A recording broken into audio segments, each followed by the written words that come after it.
Hi friends, நம்ம விஜய் மல்லி ஸ்டோரியில் வந்து பார்த்தீங்க அப்படின்னா வந்துட்டு இவ்வளவும் பண்ணியிருக்கியா இரு உனக்கு அப்படிங்கிற மாதிரி தான் இந்த சுடர் வந்து வச்சு செய்கிற மாதிரி ஒரு விஷயம் வந்து அவங்க காதில் விழுந்திருக்கு. மெயினாக இந்த ராஜி வந்து பார்த்தீங்கன்னா ஃபோனில் வந்து யாரோ கிட்ட பேசிகிட்டு இருக்காங்க. மெயினாக வந்துட்டு பார்த்தீங்கன்னா இந்த ரேணுகாவை கொலை பண்ணதே நான் தான், கழுத்தில் வந்து என்னோட காலை வச்சு மிதிச்சு கொண்டிருக்கேங்கிற மாதிரி சொல்கிறாங்க.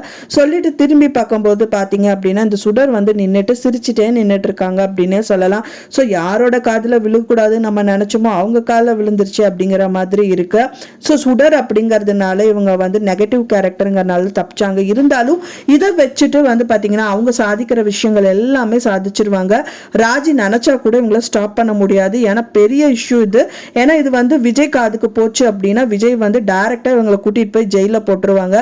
ஸோ அதனாலேயே அவங்க அடக்கி வச்சுதான் ஆகணும் சுடருக்கு அப்படிங்கிற மாதிரி ஒரு கட்டத்தை வந்து நெருக்கமான கட்டத்தை வந்து இந்த சுடர் ஏற்படுத்திட்டாங்க அப்படின்னே சொல்லலாம்.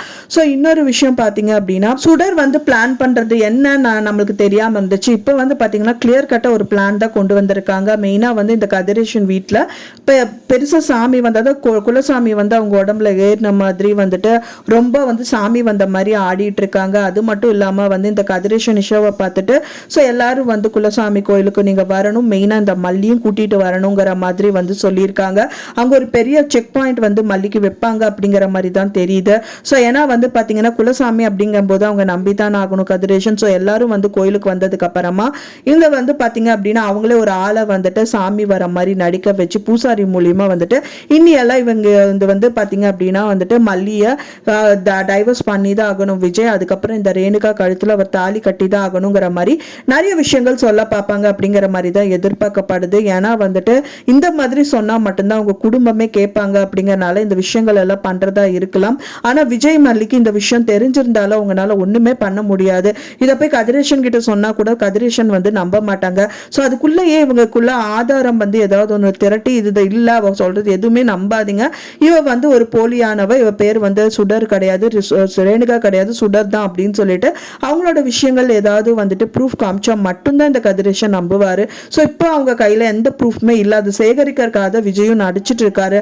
ஸோ இந்த டைம் பார்த்து அவங்களுக்கு தெரிஞ்சிருச்சு, அதான் இந்த சுடருக்கு தெரிஞ்சனால விஜய்க்கு இந்த மேட்டர் தெரிஞ்சதுக்குள்ள நம்ம சுதாரிச்சுக்கணும்னு சொல்லிட்டு இந்த விஷயம் எல்லாமே பண்ணியிருக்காங்க. ஸோ இதுதான் பெரிய செக் பாயிண்ட் அவங்களுக்கு அப்படின்னு சொல்லிட்டு டோட்டலாக மல்லியை வீட்டை விட்டு துரத்தணும், அவங்க லைஃப்பை விட்டு துரத்தணுங்கிற மாதிரி ஏதாவது விஷயங்கள் தான் பண்ணுவாங்க. ஸோ அதனாலேயே தான் இந்த விஷயங்கள் பண்ணி டோட்டலாக அவங்க வந்து ஒன்றா ஃபேமிலியில் செட்டில் ஆகணும், அப்படியே இல்லாட்டாலும் ஃபேமிலியில் இருக்கிற காசெல்லாம் சுருட்டிட்டு ஓடணுங்கிற மாதிரி பெரிய பிளானாக தான் பண்ண போகிறாங்க. ஸோ வெயிட் பண்ணி பார்க்கலாம் ஃப்ரெண்ட்ஸ் என்ன தான் பண்ண போகிறாங்க அப்படின்னு சொல்லிட்டு. நான் சொன்ன இந்த தகவல் உங்களுக்கு பிடிச்சிருந்தா மறக்காமல் லைக் பண்ணுங்கள், ஷேர் பண்ணுங்கள், கமெண்ட் பண்ணுங்கள், சப்ஸ்கிரைப் பண்ணுங்கள்.